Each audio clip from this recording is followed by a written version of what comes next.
पत्रकारिता पहले अलग तरीके से होती थी। अब पहले ठीक है, मतभेद होते थे, मनभेद नहीं होते।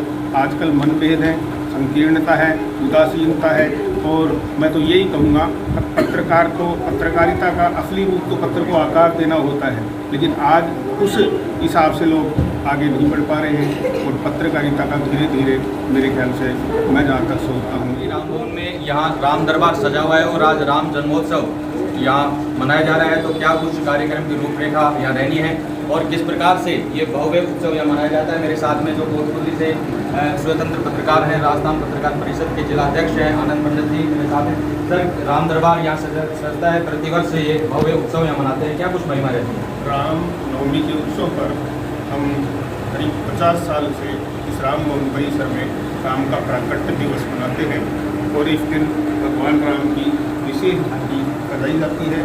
यहाँ यज्ञ का आयोजन किया जाता है, फूलों की झांकी सजाई जाती है, रामचरितमानस का पाठ होता है, सुंदरकांड का वाचन होता है।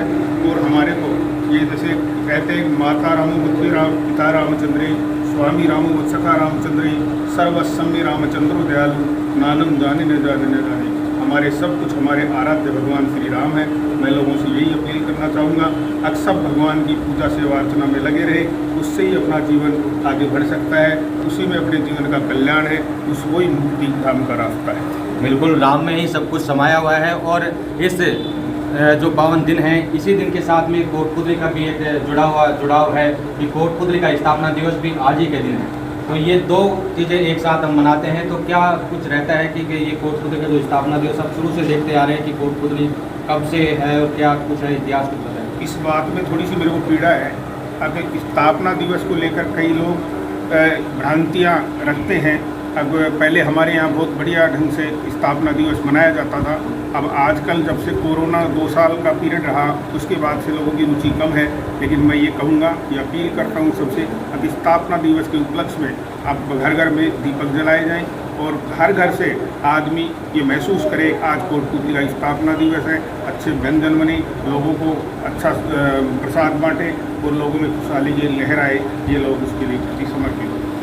एक पत्रकारिता का जीवन आपने पूरा समर्पित किया है, तो एक पत्रकार के रूप में कोटपुतली को कैसा देखते हैं कि कोटपुतली आपके जो पत्रकारिता शुरू हुई और अब तक कोटपुतली को कितने परिवर्तन के दौर से गुजरना पड़ा और आगे कोटपुतली का क्या कुछ भविष्य या विकास की रूपरेखा क्या कुछ हो सकता है? पत्रकारिता पहले अलग तरीके से होती थी।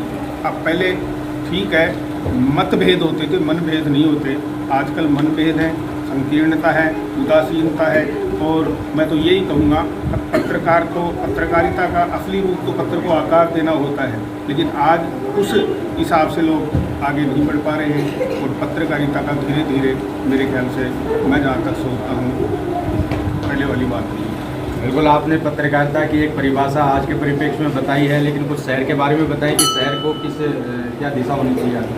शहर को दिशा अपन लोग ही सही दे सकते हैं, लेकिन अपने को एकजुट होकर सभी पत्रकार भाइयों को इस संदर्भ में एक मीटिंग का आयोजन करना चाहिए और इस कोटपुतली के उज्ज्वल भविष्य के लिए, कोटपुतली के ढांचा को सुधारने के लिए, कोटपुतली में मूलभूत सुविधाएं लाने के लिए और विकास करवाने के लिए अपने को उच्च पदाधिकारियों से मिलना चाहिए, अपनी लेखनी को दुरुस्त करना चाहिए।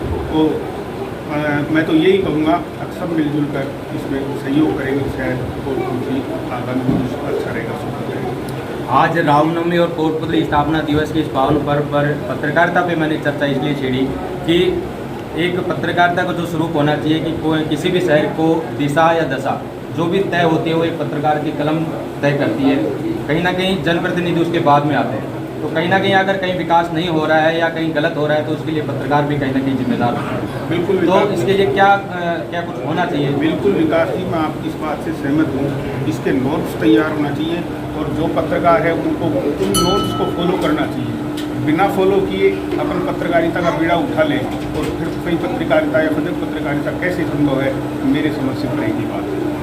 जैसे पत्रकारिता के लिए माने कि अखबार चलाने के लिए RNI जो हम कहते हैं रजिस्टर्ड न्यूज़पेपर ऑफ इंडिया, है ना, उससे अखबार रजिस्टर्ड होता है तो कर सकते हैं, या फिर जो चैनल होते हैं वो भी एक सरकार से रजिस्टर्ड होते हैं, भारत सरकार से होते हैं। लेकिन आज जिस तरह से सोशल मीडिया पर पत्रकारों की बाढ़ आ गई है और जिस तरह से हर कोई जहाँ भी देखे सोशल मीडिया पर लाइव खड़ा हो जाता है, और फिर इस तरह से जो समाज में भ्रांतियाँ फैलती हैं या कहीं अपवाद होते हैं, कहीं जो धार्मिक उन्माद पैदा होता है और उसका कारण बनते हैं पत्रकार, और फिर उसमें जिस तरह से समाज में वैमनस्यता फैलती है, तो इसके जिम्मेदार कौन है, कौन है इसके, किन को रोकना चाहिए? इसके जिम्मेदार भी आप हम ही हैं। मैं जहाँ तक सोचता हूँ कि आज के ज़माने में अधिकांश जगह, हो सकता है मेरी बात किसी को बुरी भी लगे, तीत पत्रकारिता है। तीत पत्रकारिता का मतलब आप समझते होंगे, अब जो अपनी पत्रकारिता के वसूलों को बातों के विरुद्ध खिलाफ। बिल्कुल, आपने पत्रकारिता पे आज खुल के बात की, और आज जो दिन है, पावन दिन है रामनवमी का और कोटपुतली स्थापना दिवस है, और इसीलिए आज मैंने जिनसे बात की वो राजस्थान पत्रकार परिषद के जिला अध्यक्ष हैं आनंद पंडित जी हैं, स्वतंत्र पत्रकार हैं और पूरा जीवन पत्रकारिता को समर्पित किया, और इसीलिए एक लंबी बातचीत हमने की। और क्योंकि रामनवमी का पावन दिन है तो आज दिखाएंगे कि किस प्रकार से जो रामनवमी का पर्व है ये कोटपुतली में मनाया जाता है, और आयोजन होते हैं, सुंदरकांड पाठ का आयोजन होता है। इन सब से हम आपको रूबरू करवाएंगे, आप देखते रहें न्यूज़ चक्र। कोटपुतली आपके सपनों का शहर अब यहाँ घर घर पहुँचा रहा है। सबसे सस्ता फूड एंड वेजिटेबल्स अभी डाउनलोड करें अब मार्केट। नमस्कार, आप देख रहे हैं न्यूज़ चक्र, मैं हूं आपके साथ विकास वर्मा। आज कोटपुतली का 636वां स्थापना दिवस है, तो सर्वप्रथम आप सभी को कोटपुतली स्थापना दिवस की हार्दिक शुभकामनाएं। वैसे कोटपुतली शहर आज अपने स्थापना दिवस को भूला बैठा है। कोटपुतली स्थापना दिवस के नाम पर पूरे शहर में आज सन्नाटा छाया रहा। हालांकि शाम 4 बजते बजाते कोटपुतली में आज रामनवमी की भव्य शोभा यात्रा जैसे ही शुरू हुई तो राम के जयकारों से शहर गूंज उठा, और ऐसा लगा कि जैसे आज पूरा शहर राममय हो गया है।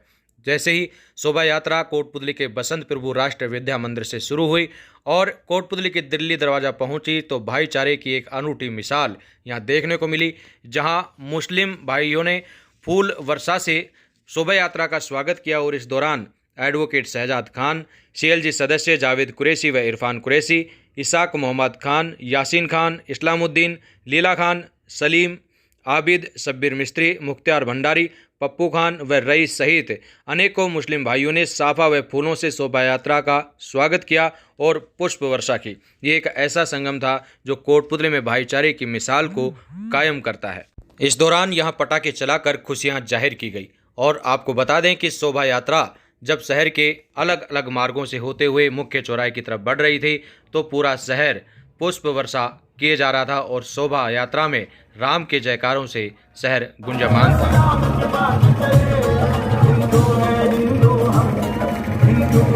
राम जन्मोत्सव पर शहरवासियों की खुशी देखते ही बन रही थी, और शोभा यात्रा में राम के भक्त अलग अलग तरह के करतब दिखा रहे थे, और इन करतबों को देखकर शहरवासी भी मोहित हुए जा रहे थे और पुष्प वर्षा किए जा रहे थे। ऐसे ही जो कार्यक्रम इस शोभा यात्रा में दिखाई दिए, इनकी एक झलक आइए देखते हैं।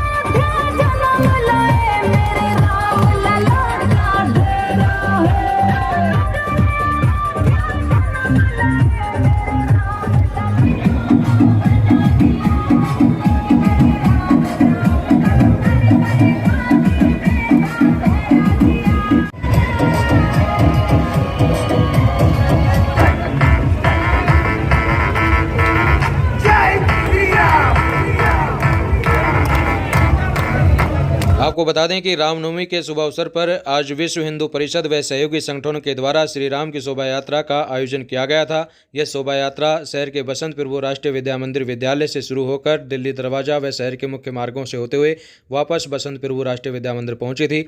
इस दौरान पुलिस का भारी जाब्ता मौजूद रहा। वह तहसीलदार सूर्यकांत शर्मा व DYSP संजय यादव व थानाधिकारी सवाई सिंह खुद जाब्ते के साथ मौजूद रहे और मॉनिटरिंग करते नजर आए।